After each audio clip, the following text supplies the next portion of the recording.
मंदी आ चुकी है और आप लोग बर्बाद हो जाएंगे। ऐसे बहुत सारे वीडियोस YouTube पर ट्रेंड कर रहे हैं और बहुत सारे लोग इन वीडियोस को देख देख कर डर रहे हैं। कुछ वीडियोस में कहा जा रहा है कि भैया मंदी आ चुकी है, सारे के सारे आपके स्टॉक मार्केट जो है वो क्रैश हो जाएंगे, आपका जितना भी पैसा स्टॉक मार्केट में डला हुआ है वो बर्बाद हो जाएगा। कई वीडियोस में यह कहा जा रहा है कि सारी की सारी बैंक्स बंद हो जाएंगी, जितनी भी बैंक में आपका पैसा रखा है उनको निकाल लो। और कई लोग ये कह रहे हैं कि आप जो भी नौकरी कर रहे हैं वो सारी की सारी खत्म हो जाएगी और आपका जो भविष्य है वो इतने गर्त में जाने वाला है कि आपको उससे निकलने के लिए कई साल लगने वाले हैं। अब इस वीडियो का उद्देश्य आप लोगों को बिल्कुल भी डराना नहीं है, बल्कि इस वीडियो का उद्देश्य है आपको अवेयर बनाना, ताकि आप खुद समझ पाए कि देश की कंडीशन अभी क्या है और उसके हिसाब से आप सभी सही फैसला ले पाए। और एक और छोटा सा निवेदन है आप सभी से कि इस वीडियो को ज्यादा से ज्यादा शेयर करना, ताकि देश में ना एक भ्रम का या एक डर का माहौल ना बने, एक अवेयरनेस का माहौल बने, ताकि लोगों को भी पता चले कि सच्चाई क्या है। इस पूरी की पूरी चीज को समझने के लिए कि मंदी आ रही है नहीं आ रही है, आगे क्या होने वाला है, आपको क्या करना चाहिए, इसके लिए आज हम इस वीडियो में 3 प्रश्नों का जवाब देने वाले हैं। पहला प्रश्न यह है कि मंदी क्या है और आपके जीवन में वो कैसे प्रभाव डालती है। दूसरा प्रश्न यह रहेगा कि भारत में अभी क्या कंडीशन चल रही है और आगे क्या हो सकती है। इन 2 बातों के बारे में भी हम बात करेंगे। और तीसरा और सबसे महत्वपूर्ण प्रश्न है कि अगर मंदी आ रही है तो आपको किन 6 चीजों के लिए तैयार रहना है, जिनसे अगर मंदी आ भी जाती है तो आपके जीवन में प्रभाव नहीं पड़ेगा। इस पूरी की पूरी कहानी को समझने के लिए आपको 3 शब्दों को बहुत ही गहराई से समझना पड़ेगा और इनमें से अधिकतर वीडियोज में या अधिकतर लोग जो है इन 2 शब्दों के बारे में बात कर रहे हैं। पहला शब्द है इन्फ्लेशन यानी महंगाई और दूसरा शब्द है रिसेशन यानी मंदी। लेकिन तीसरे शब्द के बारे में कोई भी बात नहीं कर रहा है, जो कि आगे आने वाले समय में हो सकता है दुनिया में या भारत में आ सकती है, और वो है स्टैगफ्लेशन। कई सारे यूट्यूबर्स या कई सारे लोग इन 2 शब्दों को तो बहुत गहराई से समझा रहे हैं, लेकिन ऐसा लग रहा है कि कई लोगों को स्टैगफ्लेशन के बारे में पता ही नहीं है। तो आज आपको पता होना चाहिए कि इन्फ्लेशन, रिसेशन और सबसे इंपॉर्टेंट कड़ी स्टैगफ्लेशन क्या है, ताकि आप समझ सके कि भारत किस स्थिति में है। इस वीडियो को देखने के बाद आप खुद फैसला लीजिएगा और समझिएगा कि आपको आगे कैसे फैसले लेने हैं। चलिए तो वीडियो की शुरुआत करते हैं और सबसे पहले समझते हैं इन्फ्लेशन को। देखिए, इन्फ्लेशन बहुत ही सिंपल सी चीज और सिंपल से एग्जांपल से समझाता हूं। अगर आप एक गुब्बारे में हवा भरते जाएंगे, हवा भरते जाएंगे, हवा भरते जाएंगे, तो एक ऐसा समय आ जाएगा जब जो गुब्बारे की जो लेयर है वो पतली होती जाएगी और इतनी पतली हो जाएगी कि उसके बाद हवा भरने पर वो गुब्बारा फूट जाएगा। ठीक यही चीज होती है इन्फ्लेशन या महंगाई। महंगाई के अंदर क्या होता है, हमारे देश की इकोनॉमी जो है, हमारे देश का जो RBI बैंक है, वो हमारे देश में पैसे का फ्लो बढ़ा देता है। और कैसे बढ़ाता है? सिंपल, ब्याज दरों को कम करके। जैसे ही RBI ब्याज दरों को कम करता है, हमारे देश में पैसा बढ़ता जाता है, क्योंकि लोन सस्ते हो जाते हैं। जो मिडिल क्लास परिवार है वो ज्यादा EMI पर चीजों को खरीदने लगता है और लोन सस्ते होने की वजह से ज्यादा चीजें बिकती हैं। अब ऐसी कंडीशन में क्या होता है, जब लोग ज्यादा खरीदने लगते हैं, ज्यादा परचेसिंग पावर हो जाती है, तो क्या होता है इसको समझते हैं। देखिए, इन्फ्लेशन का सीधा सा मतलब क्या है, जब बहुत सारा पैसा हो, बहुत कम सामान का पीछा कर रहे हो। पैसा बहुत ज्यादा है लेकिन सामान बहुत कम है। इसको एक एग्जांपल से समझते हैं। मान लीजिए कि मार्केट में 10 ही कार अवेलेबल है, लेकिन उसको खरीदने के लिए 50 लोग पहुंच गए। अब क्या कंपनी तुरंत 50 कार बना सकती है? ऐसा नहीं होता है, क्योंकि प्रोडक्शन हाउस बनाना पड़ता है, बहुत सारा मेहनत लगता है, बहुत सारे एम्प्लॉय इकट्ठा करना पड़ता है। तो अगर मार्केट में 10 ही कार है लेकिन 50 लोग खरीदने के लिए आ गए हैं, तो क्या एकदम से प्रोडक्शन बढ़ेगा? नहीं बढ़ सकता है। अब होगा क्या, समझिएगा। उन कारों को खरीदने के लिए आ जाए, क्योंकि बैंकों ने लोन बहुत सस्ता कर दिया है। अब लोग खरीदने के लिए क्यों आए?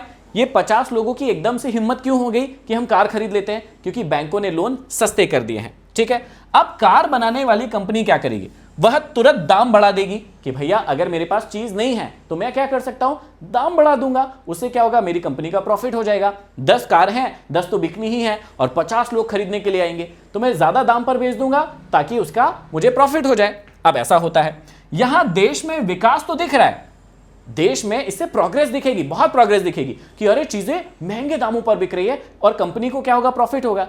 जब कंपनी को प्रॉफिट होगा और यहां पर क्वार्टरली रिजल्ट आएंगे तो वहां पर प्रोग्रेस दिखेगी, ग्रोथ दिखेगी, तो देश की इकोनॉमी ग्रो होती हुई दिखेगी, है ना। लेकिन चीजों की असल वैल्यू नहीं बढ़ रही है, उनको जो है महंगे प्राइस पर बेचा जा रहा है। 100 रुपए का नोट अब केवल 80 रुपए का ही ताकत रखता है। सबसे इंपॉर्टेंट चीज ये होती है। महंगाई या इन्फ्लेशन में क्या होता है, चीजें बिक तो जाती है, ज्यादा दाम पर बिक जाती है, लेकिन ज्यादा चीजें नहीं आ रही। कार वही है, उसके अंदर फैसिलिटी वही है, लेकिन उसका प्राइस बढ़ गया है। और प्राइस किसी कारण से बढ़ा है क्या? कोई ज्यादा चीजें मिल रही है क्या? नहीं, चीजें उतनी ही है। लेकिन यहां पर एक चीज की दिक्कत होती है। क्या होती है कि 100 रुपए दिखने में तो 100 रुपए है, लेकिन भैया उसकी वैल्यू जो है वो सिर्फ 80 रुपए रह गई है। इसे ही कहते हैं पैसे का मूल्य गिरना, जो कि अभी के समय में हो रहा है। अभी मैं थोड़ी देर के बाद आपको डॉलर से कंपेयर करके समझाऊंगा। तो पहली बात आपने क्या सीखी? महंगाई का मतलब होता है चीजों का दाम बढ़ जाना, लेकिन उसकी वैल्यू वहीं की वहीं रहना। और उससे क्या हो रहा है? पैसे का दाम कम हो गया है। पैसे का जो एक्चुअल वैल्यू है, मूल्य है, वो कम हो गया है। आज से कई सालों पहले आपके दादा दादी बताते होंगे कि हमारा जो घी है वो 1 रुपए किलो या 2 रुपए किलो में घी मिल जाया करता था। आज 1000 रुपए किलो में भी अच्छा घी नहीं मिल रहा है। पहले भी 1 किलो घी ही खाते थे, आज भी 1 किलो घी खा रहे हैं। वो 2 किलो 5 किलो नहीं हो गया, लेकिन देखिए 1 रुपए किलो का घी आज 1000 रुपए किलो का हो गया है। इसका मतलब क्या हुआ है? घी तो वही का वही है, क्वालिटी हो सकता है उससे कम हो गई हो, लेकिन उसका मूल्य जो है, जो पैसे का मूल्य, वो कितना कम हो गया है, क्योंकि ज्यादा पैसे देकर हमको वही चीज खरीदनी पड़ रही है। इसे ही कहते हैं महंगाई। अब इसी को अगर कम करना है तो सरकार क्या करेगी? भैया अगर थोड़ी महंगाई बढ़ रही है तो किसी भी देश के लिए बहुत अच्छा है, लेकिन अगर ज्यादा महंगाई बढ़ेगी तो किसी भी देश के लिए अच्छा नहीं है। यह बहुत गड़बड़ वाली स्थिति हो जाएगी। क्यों? क्योंकि आपके पैसे का मूल्य कम हो रहा है और इससे बाद में आपको बड़ी दिक्कतें होने वाली है। तो इसको कम करने के लिए सरकार एक टर्म का यूज करती है, और वो क्या करती है? रिसेशन लेके आती है मार्केट में। इसका मतलब क्या होता है? इंजन को ठंडा करने वाला ब्रेक। जब ट्रेन बहुत लंबी चल जाती है तो भैया उसको आराम दिया जाता है। ऐसे ही जब गुब्बारे में बहुत ज्यादा हवा भर जाती है, सरकार को या आरबीआई को यह लगता है कि भैया अब गुब्बारा कभी भी फूट सकता है और देश में एक विचित्र सी स्थिति बन सकती है, तो सरकार हद करके क्या करती है? गुब्बारे से हवा निकालना शुरू करती है। अब आप कहेंगे कि भैया पहले हवा डाली, अब निकालेंगे कैसे? सिंपल सा वही लॉजिक यूज करेंगे कि आरबीआई ने पहले क्या किया था, जो लोन्स के रेट्स थे, जो इंटरेस्ट रेट थे, उनको कम कर दिया था। तो मार्केट में पैसा ज्यादा चला गया था, लोगों को सस्ते लोन मिल रहे थे, इसलिए लोग चीज खरीद रहे थे। अब आरबीआई क्या करेगी? जो इंटरेस्ट रेट है उसको काफी ज्यादा हाई कर देगी, बढ़ा देगी। इससे लोगों के मन में नेगेटिविटी आएगी कि अरे यार इतना सारा इंटरेस्ट देना पड़ेगा। तो जो चीजें लोग खरीद रहे थे अब उनको नहीं खरीदेंगे, चीजें थोड़ी सी अनबिकी रह जाएंगी। पैसा तो होगा, लेकिन मार्केट में एक्स्ट्रा जो पैसा बैंक से आता था, बाहर रिलीज होता था मार्केट के अंदर, वो नहीं होगा। क्यों? क्योंकि अब लोन क्या हो गए हैं? महंगे हो गए। तो समझिएगा ये रिसेशन वाली, मंदी वाली स्थिति क्या होती है? डिमांड का गिरना। समझिएगा, अगर मार्केट में पैसा नहीं तो डिमांड तो गिरेगी। पैसों की रफ्तार का धीमा हो जाना। बहुत ही सिंपल सी बात है, अगर मार्केट में पैसा नहीं आ रहा तो डिमांड ऑटोमेटिक कम हो जाएगी, चीजें अनबिकी रह जाएगी, और यहां पर क्या होगा? पैसों की रफ्तार कम हो जाएगी।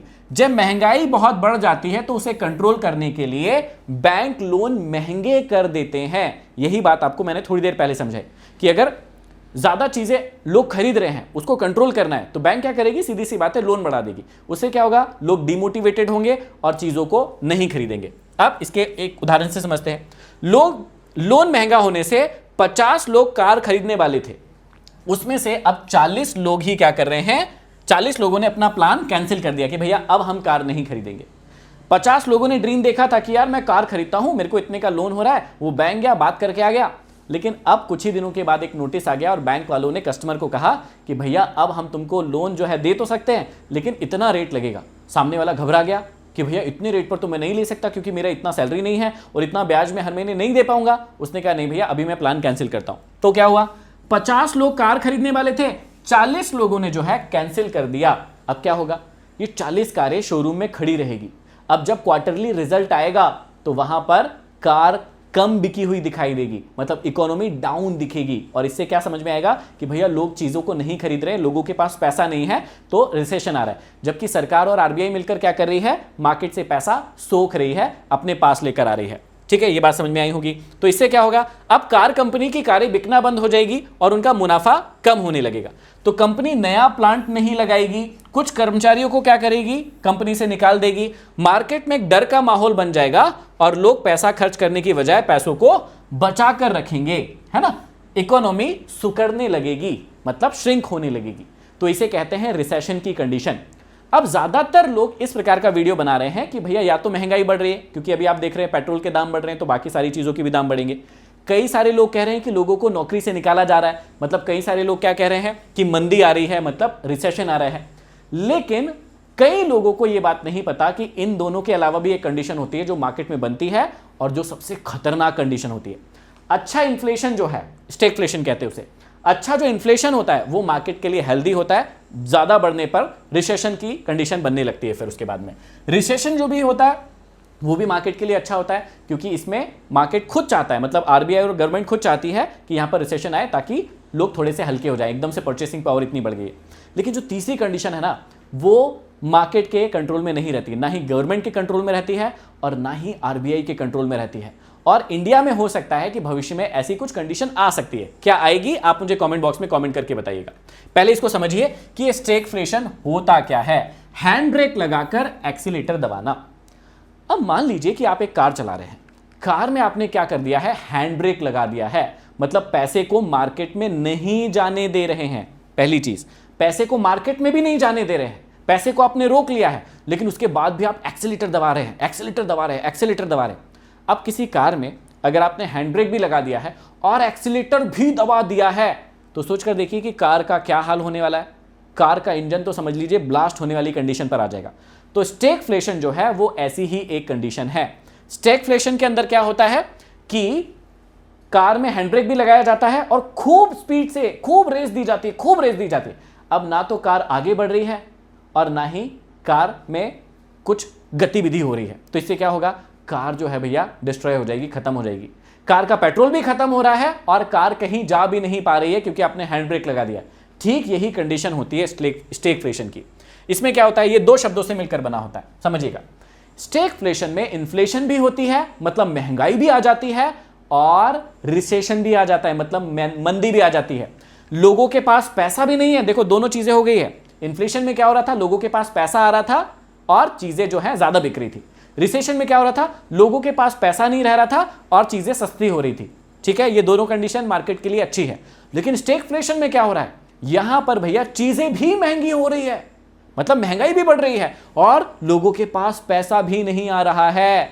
दोनों कंडीशन एक साथ मार्केट में आ गई और ये किसी के हाथ में नहीं है। क्यों होता है अभी मैं बताता हूं। ठीक है, नॉर्मल इकोनॉमी जब मंदी आती है तो महंगाई कम हो जाती है, समझना। नॉर्मल मार्केट जब रहता है, मंदी आती है तो क्या होगा भैया, महंगाई कम हो जाएगी, है ना, क्योंकि लोग सामान नहीं खरीदते हैं तो चीजें सस्ती हो जाएंगी, चीजों के दाम कम हो जाएंगे, डिस्काउंट मिलेंगे आपको। लेकिन स्टैगफ्लेशन में मंदी और महंगाई दोनों एक साथ आ जाते हैं। यही बात आपको समझना है कि क्या भारत में भी ऐसी कंडीशन है या आने वाली है, इस बात को समझना। क्या चीजों के दाम भी बढ़ रहे हैं और लोगों को नौकरियों से भी निकाला जा रहा है, या आपके हाथ में कम पैसा आ रहा है, क्या इस प्रकार की कंडीशन है, यह आपको समझना है। अभी समझते हैं इसको और आगे। नौकरियां जा रही होती है, ग्रोथ रुकी हुई होती है, लेकिन फिर भी चीजों के दाम बहुत ज्यादा बढ़ रहे होते हैं। इस कंडीशन को कहते हैं स्टैगफ्लेशन की कंडीशन, जो कोई आपको बता नहीं रहा है। अब आपको समझना है कि क्या ये आ रहा है। अब इसको समझने के लिए आगे हमको बहुत ही इंपॉर्टेंट चीज समझना पड़ेगा। मान लीजिए कि देश में मंदी है, लोगों को नौकरियों से निकाला जा रहा है, उनके पास पैसा नहीं है, लेकिन उसी वक्त दुनिया में कहीं पर युद्ध छिड़ गया। बहुत इंपॉर्टेंट चीज बता रहा हूं, अब ध्यान से सुनना, यही वो चीज है जो आपको समझना है। मान लीजिए कि देश में मंदी है, ठीक है, लोगों को नौकरियों से निकाला जा रहा है, लोगों के पास नौकरी नहीं है तो पैसा भी नहीं आएगा, स्वाभाविक सी बात है। जब मंदी आ रही है और उसी समय में किसी दूसरे देश में या खुद के देश में युद्ध छिड़ गया है, अब क्या होगा, पेट्रोल और डीजल की सप्लाई जो है वो रुक जाती है। पेट्रोल के दाम रातों रात बढ़ जाते हैं, 2 गुने हो जाते हैं। अब पेट्रोल महंगा होने से क्या होगा भैया, ट्रांसपोर्टेशन महंगा होगा, जिससे सब्जी, राशन, हर जरूरी सामान जो है वो आसमान को छूना लगेगा, क्योंकि सारी की सारी जो चीजें हैं वो पैसे से ही तो रिलेट करती है। अब अगर पेट्रोल महंगा हो गया है तो सारी की सारी चीजें महंगी होगी। आपके घर जो सब्जी आ रही है वो भी महंगी होगी, दूध जो आ रहा है वो भी महंगा होगा, क्योंकि हर चीज कहीं ना कहीं से ट्रांसपोर्ट हो रही है ना। अब अगर उस ट्रांसपोर्टेशन की ही कॉस्ट बढ़ गई तो चीजों के दाम तो बढ़ना ही है, क्योंकि चीजों के अंदर उनके दाम शामिल होते हैं। अब इससे क्या होगा, देखो इन्फ्लेशन एक आम आदमी के लिए सबसे बुरा सपना ही है, क्योंकि एक तरफ तो क्या हो रहा है, उनकी नौकरी जा रही है, मतलब उनकी इनकम जीरो हो रही है, और दूसरी तरफ उनके आटे दाल की जो प्राइस है वो भी दुगनी होती जा रही है, और यही कंडीशन कहलाती है स्टैगफ्लेशन। अब आपको अभी इंडिया में समझना है लॉजिकली कि क्या इन्फ्लेशन चल रहा है, सिर्फ चीजें लोगों के द्वारा खरीदी जा रही है, क्या ऐसा हो रहा है, क्या मंदी चल रही है, लोगों को नौकरी से निकाला जा रहा है, क्या लोगों के पास कम पैसा है, ऐसा हो रहा है? या फिर तीसरी कंडीशन हो रही है जहां पर लोगों को नौकरियों से भी निकाला जा रहा है, लोगों के पास पैसा भी नहीं है, और दूसरी तरफ भैया क्या हो रहा है, चीजों का मूल्य बढ़ते जा रहा है, मतलब महंगाई भी बढ़ रही है। अब आपको एक बहुत ही इंपॉर्टेंट चीज समझना है कि तीनों सिचुएशन क्या है, मैं आपको इस डायग्राम से समझाता हूं। देखो, इन्फ्लेशन में क्या होता है, चीजें महंगी होती है और खर्च बढ़ता है, सीधी सी बात है, चीजें महंगी होती है, खर्च बढ़ता है। रिसेशन में क्या होता है, इनकम और जॉब कम होते हैं और कमाई जो है लोगों की घटती है, सिंपल सी चीज है। लेकिन स्टैगफ्लेशन में क्या होता है, दोनों एक साथ होता है, कमाई भी घटती है और खर्चे भी बढ़ते हैं। बहुत इंपॉर्टेंट चीज समझना, स्टैगफ्लेशन में क्या होता है, कमाई भी घट रही है और लोगों के खर्चे बढ़ते जा रहे हैं, पेट्रोल का दाम बढ़ रहा है, सब्जी भाव का दाम बढ़ रहा है और लोगों के पास पैसा आ नहीं रहा है। तो ऐसी स्थिति में क्या होता है, बहुत ही बुरी कंडीशन बनती है। अब समझना है कि भारत का हाल अभी क्या है और पर्दे के पीछे चल क्या रहा है। देखो, दो चीजें समझने की बहुत ज्यादा जरूरत है। पहली चीज क्या है, यहां पर मजबूत होता डॉलर। आप आज समझिए कि $1 की कीमत लगभग 96 रुपए से ऊपर पहुंच गई है। $1 कहां, अभी फरवरी में लगभग 90 रुपए के बराबर था। $1 बराबर था लगभग 90 रुपए और आज $1 बराबर हो गया है 96 रुपए। अब इससे होता क्या है, हम जितनी भी चीजें इंपोर्ट करते हैं बाहर से, उसके लिए हमें डॉलर पे करना पड़ता है। चाहे हम क्रूड ऑयल ले रहे हो, चाहे हम नेचुरल गैस ले रहे हो या और कोई चीज ले रहे हो, इन सारी की सारी चीजों के लिए हमें डॉलर पे करना पड़ता था। अब पहले हमें $1 मतलब 90 रुपए पे करना पड़ रहा था उन्हीं चीजों के लिए। चीजें ज्यादा नहीं आ रही, 1 किलो घी वही है, पहले 1 किलो घी 1 रुपए में आ रहा था, अब 1000 रुपए में आ रहा है। तो समझिएगा, पहले $1 पे करना पड़ रहा था, मतलब 90 रुपए पे करना पड़ रहा था। लेकिन जैसे ही रुपया कमजोर होता है, अब वही चीजों के लिए हमें 96 रुपए पे करना पड़ रहा है। तेल वही आ रहा है, नेचुरल गैस वही आ रही है, सामान वही आ रहा है, सामान में चेंजेस नहीं हुए हैं, लेकिन हमें उसके लिए ज्यादा दाम चुकाना पड़ रहा है क्योंकि रुपए का मूल्य लगातार गिरते चला जा रहा है। अब ये क्या दिक्कत हो रही है, जब भी दुनिया में मंदी का डर लगता है, विदेशी निवेशक क्या होता है, अपना पैसा निकालकर सुरक्षित जगहों पर यानी अमेरिकी डॉलर में लगाने लगते हैं। अब देखिए भैया, इससे होगा क्या, जब भी जो भारत का पैसा है उसका मूल्य अगर कम होता है तो लोग क्या करेंगे, घबराएंगे, क्योंकि भैया डॉलर का मूल्य बढ़ रहा है। अब डॉलर का मूल्य अगर बढ़ रहा है तो लॉजिकली सोचिए ना, जो FII है, DII है, वो अपना पैसा लगाएंगे कहां भैया, वो अपना पैसा लगा लेंगे, जो निकालेंगे FII अपना पैसा निकालेंगे, क्योंकि उनको क्या मतलब है, उनको तो ग्रोथ से मतलब है। अगर भारत में ग्रोथ नहीं दिख रही है, कहीं और दिख रही है, तो वो अपना पैसा निकालेंगे हमारे मार्केट से और वहां के मार्केट में लगा देंगे जहां पर ग्रोथ दिखेगी। तो अगर डॉलर में ग्रोथ दिख रही है तो वो अपना पैसा डॉलर में लगा देंगे, है ना। इससे क्या हो रहा है, डॉलर मजबूत होगा और हमारा रुपया जो है वो कमजोर होता है। इसका असली जो असर है, अब इससे होगा क्या वो समझिएगा।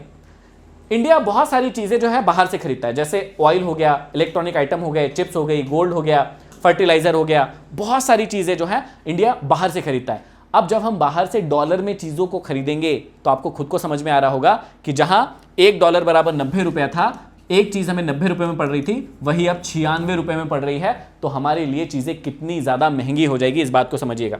और ये सब डॉलर से खरीदा जाता है, डॉलर महंगा होगा तो सारी की सारी चीजें महंगी हो जाएगी। पहली चीज आपको ये समझना है। दूसरा और बहुत महत्वपूर्ण पॉइंट जो अभी है, चुनाव के कारण क्या हो रहा था कि कच्चे तेल की जो कीमत थी, बाकी दुनिया में तो उसके प्राइस बढ़ गए थे, लेकिन इंडिया में प्राइस नहीं बढ़े थे क्योंकि चुनाव चल रहे थे। अगर चुनाव के टाइम बढ़ा देते तो चुनाव हारने का खतरा रहता है, इसलिए कभी भी चुनाव के टाइम में ऐसा नहीं होता है। और मोदी जी को भी देखिए, मोदी जी ने कब ये बात कही कि भैया आपको भारत से बाहर ट्रैवल नहीं करना चाहिए, सोना कम खरीदना है ना, या आपको वर्क फ्रॉम होम करना है, या पब्लिक ट्रांसपोर्ट का यूज करना है, या ईवी का यूज करो। ऐसा मोदी जी ने कब कहा, जब चुनाव हो गया, इत्मीनान से सारे रिजल्ट आ गए, उनको कहीं नहीं जाना था, तब बढ़िया ये काम हुआ है। तो इस बात को भी समझिएगा कि जब कच्चे तेल के प्राइस बढ़ते हैं तो भारत अपनी जरूरत का 80 से 85% तेल जो है वो बाहर से लेता है। अब बाहर से लेता है तो क्या होगा, वही चीज है कि अगर बाहर से लेगा, देश में तेल के दाम जो है अंतरराष्ट्रीय बाजार में बढ़ रहे हैं, वो भी हमको डॉलर में ही चुकाना है सारे के सारे पैसे। तो अगर हमारे देश में जो रिजर्व डॉलर है अगर वो वापस से बाहर चला जाएगा तो हमारे देश की इकोनॉमी जो है वो कमजोर होगी और इससे बहुत गहरा असर पड़ सकता है। अब 3 ऐसी बातें जो आपको कोई नहीं बता रहा है, जो साइलेंट है, वो समझिएगा और उससे पता लगाइएगा कि भारत में ऐसा कुछ हो रहा है क्या। सबसे पहली चीज आपको समझना है, ये गुप्त बातें हैं, ये मार्केट में हो रही है कि नहीं हो रही है, ये आपको पकड़ना है। सबसे पहले आपको देखना है श्रिंकफ्लेशन हो रहा है क्या। ये श्रिंकफ्लेशन क्या होता है इसको समझिएगा। आपने रिसेशन समझा है ना, आपने इन्फ्लेशन समझा, आपने स्टेगफ्लेशन समझा। अब ये श्रिंकफ्लेशन क्या होता है? श्रिंकफ्लेशन का मतलब होता है कि जब मार्केट में दिख रहा होता है कि इस प्रकार की कंडीशन बन रही है जहां पर महंगाई बढ़ रही है और रिसेशन आने का भी खतरा है, मतलब लोगों की जेब में पैसा नहीं है और दाम भी बढ़ रहे हैं, तो कंपनी चुपचाप से क्या करती है पता है? कंपनी क्या करती है, चीजों के दाम तो नहीं बढ़ाती। जैसे एक बिस्किट का पैकेट है, ठीक है, एक बिस्किट का पैकेट है, अब कंपनी इसको पहले 5 रुपए में बेच रही थी, अभी भी वो 5 रुपए में ही बेच रही है। तो आपको क्या लगेगा कि यार महंगाई तो नहीं बढ़ रही, पार्ले जी पहले भी 5 रुपए का आ रहा था, अभी भी 5 रुपए का आ रहा है, तो आपके मन में ये ख्याल आएगा कि भैया पार्ले जी का प्राइस तो नहीं बढ़ रहा, मतलब महंगाई तो नहीं बढ़ रही है। लेकिन आप ये देखना भूल गए हैं कि पार्ले जी ने अपनी बिस्किट का पैकेट कहीं छोटा तो नहीं कर दिया, कहीं तेल वाली कंपनियों ने 750 ग्राम लिखने की जगह उसी प्राइस में 650 ग्राम लिखना तो नहीं शुरू कर दिया, और आप देखना तो नहीं भूल गए।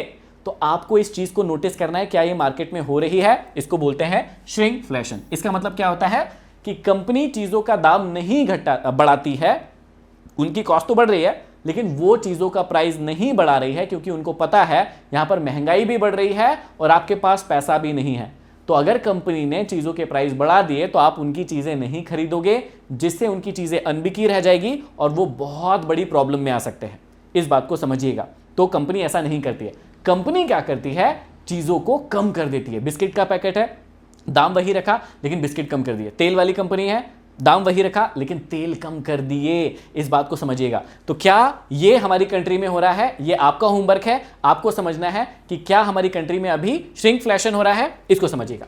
दूसरी और जो सीक्रेट बात है वो है स्मार्ट मनी का सोना, है ना, इकट्ठा करना। क्या ये बहुत समय से हो रहा है हमारी कंट्री में और बाहर की कंट्रीज में? जितने भी स्मार्ट लोग होते हैं, जब भी इस प्रकार की कंडीशन बनती है, स्टेगफ्लेशन वाली कंडीशन बनती है, तो स्मार्ट मनी क्या करता है, स्मार्ट लोग क्या करते हैं, बड़े लोग क्या करते हैं, बैंक्स क्या करते हैं, ये लोग सोना इकट्ठा करना शुरू कर देते हैं और सोने के दाम फिर तेजी से बढ़ने लगते हैं। क्या देश में या क्या विदेश में ऐसा हो रहा है कि लोग सोना इकट्ठा करते जा रहे हैं? जो आरबीआई बैंक है या जो दूसरे लोगों की जो रिजर्व बैंक है, क्या वो सोना बहुत समय से इकट्ठा कर रही है? ये प्रश्न आपके लिए है। अगर आपको पता है कि कर रही है नहीं कर रही है, कमेंट बॉक्स में लिख के बताइए। अगर सब कुछ इतना ही नॉर्मल है तो दुनिया भर के जो रिजर्व बैंक है या हमारी आरबीआई जो है वो पागलों की तरह छप्पर फाड़कर सोना क्यों खरीद रही है? क्योंकि जब भी भैया इस प्रकार की कंडीशन आएगी, रुपया कमजोर होगा, रुपए की कोई इज्जत नहीं रहेगी, लेकिन गोल्ड की इज्जत बढ़ जाएगी। तो सारी बैंक्स क्या करती है, सारे गवर्नमेंट बैंक्स क्या करते हैं, या जो सेंट्रल बैंक है वो क्या करते हैं, हर कंट्री के गोल्ड इकट्ठा करके रख लेते हैं, क्योंकि उनको पता है पैसे की इज्जत कम होने वाली है, और अगर पैसे की इज्जत कम होगी तो गोल्ड की इज्जत बढ़ेगी। जब बाद में उनके पास गोल्ड होगा, जिसके पास ज्यादा गोल्ड होगा वो ज्यादा पावरफुल होगा। इस बात को समझिएगा। तो क्या पिछले 6 महीने साल भर से ऐसा हो रहा है? अगर हो रहा है तो कमेंट बॉक्स में कमेंट करके बताइए, इस अवेयरनेस को समझिएगा, है ना। इससे क्या होता है, देखो अस्थिरता आती है, मंदी का साया गहराता है, तो कागजी मुद्रा जो होती है उसकी वैल्यू गिरती है। ऐसे में सोना ही असली राजा होता है, सोना ही किंग है, किंग मेकर है। जिसके पास ज्यादा सोना होगा वो सुरक्षित रहेगा। क्या ऐसी कंडीशन आ रही है? आप कमेंट बॉक्स में कमेंट करके जरूर बताइएगा। और तीसरी और सबसे इंपॉर्टेंट बात, साइलेंट फायरिंग। अब क्या होता है, कंपनियां सीधे तौर पर लोगों को बाहर नहीं निकालती है। कंपनी क्या करती है, उनको वर्क प्रेशर दे देगी, ज्यादा काम दे देगी, ज्यादा टारगेट दे देगी। इससे क्या होगा, व्यक्ति फ्रस्ट्रेट फील करेगा। अब कंपनी की ये न्यूज नहीं बनेगी कि किसी कंपनी ने 1000 लोगों को निकाल दिया, ऐसी न्यूज नहीं बनेगी। क्योंकि ऐसे न्यूज कब बनती है, जब क्या होता है, जब सीधे तौर पर कंपनी अपने एम्प्लॉयज को बाहर निकालती है, बोलती है भैया आज से आप ड्यूटी पर मत आना, काम पर मत आना। इसके बदले कंपनी क्या करती है, वो करती है साइलेंट फायरिंग। साइलेंट फायरिंग किसको बोलते हैं कि भैया एआई का रिप्लेसमेंट हो गया। सीधी सी बात, लोगों को इतना काम दे देना, इतना परेशान कर देना कि लोग खुद काम छोड़कर चले जाए। अब अगर कंपनी निकालेगी तो उसे फायरिंग कहा जाएगा, लेकिन भैया अगर खुद व्यक्ति काम छोड़कर चला गया तो ठीक है, वो चला गया, हमने थोड़ी ना निकाला है। तो कंपनी ऐसे करने लगती है अगर इस प्रकार की स्थिति मार्केट में बनती है। तो ये 3 चीजें बहुत ही ध्यान से सुनना, समझना, और आप फैसला करो कि क्या ऐसा मार्केट में हो रहा है। अब समझिएगा, अगर इन्फ्लेशन और रिसेशन एक साथ आ जाता है तो स्टैगफ्लेशन आएगा। अगर आपको लगता है कि ये कंडीशन मार्केट में बन रही है तो आपको किन चीजों का ख्याल रखना चाहिए, 6-7 चीजें बताता हूं। इनके बिना आप सर्वाइव नहीं कर पाएंगे अगर भविष्य में ऐसी चीज आती है तो। सबसे पहली चीज है कैश फ्लो बचाना। अगर आपको लगता है कि हां स्टैगफ्लेशन वाली कंडीशन भारत में आ रही है, दुनिया में आ रही है या आ सकती है, तो आपको हमेशा कैश फ्लो बचाना पड़ेगा। जितने ज्यादा आप कैश के साथ बैठे रहेंगे, है ना, इनकम से ज्यादा इंपॉर्टेंट हो जाता है कैश फ्लो का होना। इनकम एक अलग चीज है, लेकिन इनकम में से आपने बचाया कितना ज्यादा वो इंपॉर्टेंट है। खर्चा अगर हो गया तो वो आपका पैसा नहीं है। अगर कोई व्यक्ति 1 लाख रुपए कमाता है, समझिएगा, अगर कोई व्यक्ति 1 लाख रुपए कमाता है, लेकिन अगर उसमें से 95,000 खर्च कर देता है, सिर्फ 5 ही हजार बचा रहा है, तो वो इतना अमीर नहीं होगा जितना कि 50,000 रुपए अगर कोई व्यक्ति कमा रहा है, उसमें से सिर्फ 25 ही हजार खर्च कर रहा है, उसके पास 25,000 बच रहा है। 1 लाख कमाने वाला 5,000 ही बचा पा रहा है और 50,000 कमाने वाला 25,000 बचा रहा है। तो अमीर कौन होगा? अमीर होगा ये वाला व्यक्ति, ना कि ज्यादा कमाने वाला व्यक्ति। तो यहां ज्यादा कमाई की वैल्यू नहीं होगी, ज्यादा बचत की वैल्यू होगी, ज्यादा कैश फ्लो की वैल्यू होगी। इस बात को याद रखना। सबसे पहली गलती लोग क्या करते हैं? सिर्फ सैलरी पर डिपेंड करते हैं। मंदी या स्लो डाउन में सबसे बड़ा रूल किसका होता है? इनकम का नहीं है, कैश फ्लो का है। अगर आपके पास कैश फ्लो है तो समझिएगा आप किंग है। इस बात को समझिएगा। क्या करना है आपको? एक इनकम के सोर्स पर डिपेंडेंट नहीं रहना है, आपको 2 इनकम के सोर्स, 3 इनकम के सोर्स बनाना है। आपको फ्रीलांस या साइड स्किल सीखना शुरू करना है। अगर आप ऐसा करते हैं तो आपके जीवन में आप आगे बढ़ते हैं। पैसिव इनकम की तरफ सोचना चाहिए। Rent, digital income, YouTube income, social media income, इनके बारे में सोचना चाहिए। खर्च से ज्यादा फोकस रखना है आपको। पैसे आने बंद नहीं होना चाहिए। खर्च पर भी ध्यान देना है, खर्च कम होना चाहिए, लेकिन उससे ज्यादा फोकस करना चाहिए कि आपके पास पैसा आते रहना चाहिए। तो पहली चीज जो आपको ध्यान रखना है, अगर ऐसी कंडीशन आती है तो कैश फ्लो को बढ़ाना है। दूसरी और सबसे इंपॉर्टेंट चीज है, आपको इमरजेंसी फंड क्रिएट करके रखना है। और ये ऐसे टाइम पर मतलब लग्जरी नहीं होती है, ये नेसेसिटी होती है, ये जरूरत है आपकी, आपको बचाकर रखना ही पड़ेगा। अगर आपकी इनकम रुक जाए तो आप कितने महीने तक सर्वाइव कर पाएंगे, इसे ही कहते हैं इमरजेंसी फंड। अगर आपके महीने का खर्च मान लीजिए 30,000 रुपए है, तो आप 6 का गुणा कर लीजिए, 6 18, 1,80,000 एनी टाइम आपके पास अवेलेबल होना चाहिए। बैंक में हो, कैश में हो, कोई फर्क नहीं पड़ता। 1,80,000 आपके पास होना ही चाहिए कि अगर अगले 6 महीने तक भी ऐसी कंडीशन चली, मेरी नौकरी चली गई, मेरे पास पैसा नहीं आया, तो भी मेरा घर मैं चला सकता हूं, मुझे उधार नहीं लेना पड़ेगा। यह बात ध्यान रखना है आपको, है ना। कम से कम 6 महीने का खर्च अलग रख दीजिए। सेविंग अकाउंट या लिक्विड फंड में रख सकते हैं आप। इन्वेस्ट नहीं करना है इस पैसे को। एक बात समझना, कई लोग क्या सोचते हैं, यार 1,80,000 एक्स्ट्रा पड़ा है, चलो इसको इन्वेस्ट कर देता हूं। इस टाइम में मार्केट में कुछ भी हो सकता है, मार्केट ऊपर भी जा सकता है, नीचे भी जा सकता है, कुछ भी हो सकता है। अगर आप इस पैसे को इन्वेस्ट कर देते हैं, अगर मार्केट में कुछ गड़बड़ी होती है, ये पैसे आपके काम का नहीं रहेगा। तो इसको ऐसी जगह लगाना है जहां आप जिस दिन चाहे उस दिन इस पैसे का इस्तेमाल कर सके। सबसे इंपॉर्टेंट चीज, ठीक है। इमरजेंसी फंड वो पैसा है जो आपको पैनिक में गलत डिसीजन लेने से बचाएगा। जब भी पैनिक आता है तो व्यक्ति एकदम घबराकर गलत डिसीजन लेने लगता है। अगर आपके पास इमरजेंसी फंड रखा हुआ है तो आप गलत डिसीजन नहीं लेंगे, इस बात का ध्यान रखना। तीसरी और बहुत ही महत्वपूर्ण चीज है, डेट कंट्रोल करना है भैया। ईएमआई के जाल को समझना है। कोशिश कीजिए अभी आने वाले कुछ समय में, अगर आपको लग रहा है स्टैगफ्लेशन आ सकता है, ईएमआई के जाल से बिल्कुल बच जाइए। जितनी जल्दी हो सकता है अगर आप अपना ईएमआई कंप्लीट कर सकते हैं उसको कर दीजिए। और सबसे इंपॉर्टेंट चीज है कि आप नया लोन मत लीजिए अभी थोड़े समय के लिए। नई कार, नया घर, कोई भी ऐसी चीज प्लान मत कीजिए जो आपको एक ईएमआई के बोझ में डाल सकता है। क्योंकि अगर ऐसी कंडीशन बनती है और आपके पास नौकरी नहीं रहती है, आपके पास पैसा ज्यादा नहीं आता है, एक्स्ट्रा इनकम नहीं होती है, अगर आप बिजनेस करते हैं वहां पर बिजनेस अच्छे से नहीं चलता है, तो आप ईएमआई पे नहीं कर पाएंगे। इसलिए नई ईएमआई तो एटलीस्ट आपको नहीं लेना है। क्रेडिट कार्ड, पर्सनल लोन, इनसे थोड़े समय के लिए बचना है। जब तक इन्फ्लेशन वाला टाइम नहीं आ जाता तब तक के लिए तो एटलीस्ट आपको इनसे बचना ही है। चौथी और सबसे मजेदार चीज है, यहां पर इन्वेस्टमेंट जो है या इन्वेस्ट पैसा जो आप करते हैं मनी को ग्रो करने के लिए, वो स्मार्टली करना है। अब समझिएगा, जब भी इस प्रकार की चीजें होती है, स्टैगफ्लेशन मार्केट में आता है ना, तो चीजें बहुत डिस्काउंट में मिलती है। अब कई लोग जो है इसी का फायदा उठाते हैं। बड़े लोगों के पास तो हमेशा पैसा रहेगा ही। आपको क्या लग रहा है मार्केट में पैसा नहीं होगा? भाई इन्फ्लेशन आ जाए, रिसेशन आ जाए, कुछ भी आ जाए, बड़े लोगों के पास तो पैसा रहना ही है। और बड़े लोग क्या करते हैं, पैसे को इकट्ठा कर लेते हैं। अगर भैया रिसेशन आ रहा है तो आपको क्या लग रहा है, पैसा जो है मंगल ग्रह पर चला गया क्या, शुक्र ग्रह पर चला गया क्या? जो पैसा है वो यही है, लेकिन पैसा जो है बड़ी लोगों की जेब में चला गया है।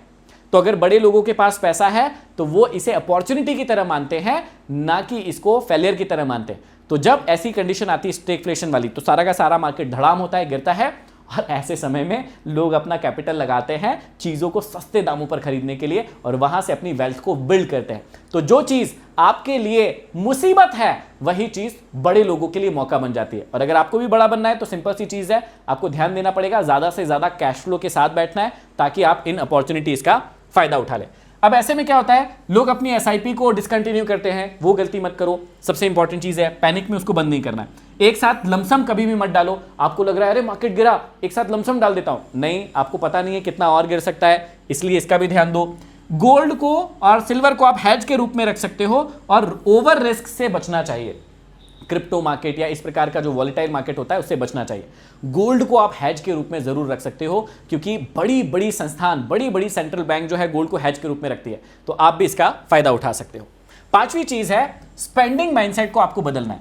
अभी का रूल सिंपल है, दिखावे से ज्यादा स्टेबिलिटी पर खर्च करना।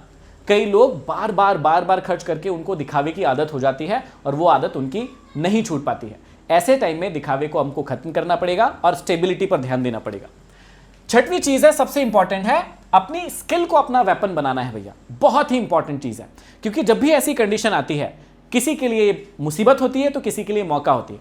जब कोरोना आया था तो आपने इस बात को नोटिस किया होगा कि कई सारे लोगों के जीवन बर्बाद हो गए, लेकिन आपने एक और चीज नोटिस की होगी कि आज जितने भी आपको बड़े लोग दिख रहे हैं, अमीर लोग दिख रहे हैं, आज से 5-6 साल पहले ये सब स्ट्रगल कर रहे थे, लेकिन जैसे ही कोविड आया कई सारे लोगों ने इसको अवसर माना, मुसीबत नहीं माना और अवसर लेकर आए, अपने जीवन को बदला और नई स्किल सीखी और अपने जीवन को 5-6 सालों में पूरा ट्रांसफॉर्म करके रख दिया।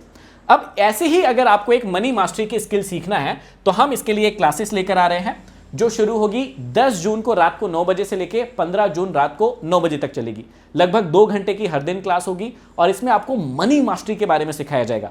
आगे जो भी दिक्कत आने वाली है, जो भी समस्याएं आने वाली है, पैसा कैसे कमाया जाता है, उसको सेव कैसे किया जाता है, उसको ग्रो कैसे किया जाता है, इस मनी मास्टरी क्लास में मैं आपको सारी चीजें सिखाऊंगा।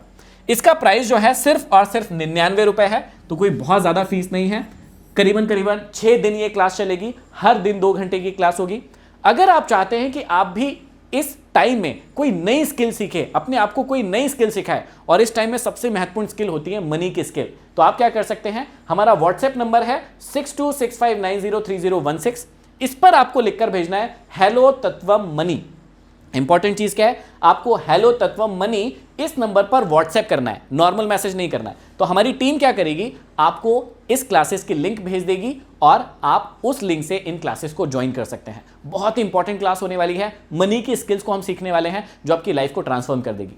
तो सबसे पहले मुझे यह बताइएगा कि क्या इस वीडियो को देखकर आपको अवेयरनेस आई, आपको समझ में आया कि आगे आने वाले समय में मार्केट में क्या हो सकता है, और अगर वो होता है तो आप कैसे स्टेबल रह सकते हैं, आप अपनी लाइफ को कैसे सुधार सकते हैं। इस वीडियो को लोगों को शेयर जरूर कर देना ताकि मार्केट में डर का माहौल ना फैले, एक अवेयरनेस आए ताकि लोगों को पता चले कि कैसी कंडीशन होगी तो हमें क्या करना है। और एक बार फिर से निवेदन करता हूं कि इस नंबर पर आप अगर व्हाट्सएप मैसेज करेंगे हेलो तत्वम मनी तो आपको हमारी टीम लिंक शेयर कर देगी, और इसके अलावा डिस्क्रिप्शन और कमेंट बॉक्स में भी, पिन कमेंट में भी मैं इसकी लिंक डाल दूंगा। तो जिन भी बच्चों को ज्वाइन करना है वो ज्वाइन कर सकते हैं। अगले वीडियो में फिर मिलते हैं, तब तक के लिए आप सभी का बहुत बहुत धन्यवाद।